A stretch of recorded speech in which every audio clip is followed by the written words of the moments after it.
ఈ యాసంగి పంటలో ఇప్పటి వరకు రికార్డు స్థాయిలో 62 లక్షల మెట్రిక్ టన్నుల ధాన్యాన్ని సేకరించినట్లు మంత్రి తెలిపారు. కొనుగోలు చేసిన ధాన్యానికి సంబంధించి ఇప్పటికే 13,050 కోట్లను నేరుగా రైతుల ఖాతాల్లో జమ చేసినట్లు వెల్లడించారు.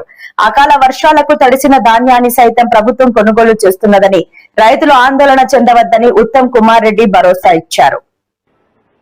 ఈ రోజుకి 60 లక్షల మెట్రిక్ టన్నులు ఈ యాసంగి పంటలో కొనుగోలు చేసినాము. మొత్తం ఈ యాసంగి పంటలో 75 లక్షల మెట్రిక్ టన్నులు కొనుగోలు చేయబోతున్నాము. నేను మొన్న ఇద్దరిని పెట్టుకొని వానల తడితే ఇద్దరిని పెట్టుకొని అటు ఎత్తిపోసినాం. కుప్ప ఎత్తిపోతే 10 రోజులు జల్లి పోసి అవి పాసు కావాయే తీసుకోరాయి. మాకు ఏం లేక మంచిది పట్టుకొని కైకిలు చేసుకొని బతామని బతుకుతున్నాం. ఇప్పుడు 10 రోజుల కోలే వీటినే చూసుకుంటే నా పిల్లల్ని ఏం చదవాలి, నేనేం బతకాలి. చేసేదే కైకిలు చేసుకొని బతికేటోళ్ళం మేము.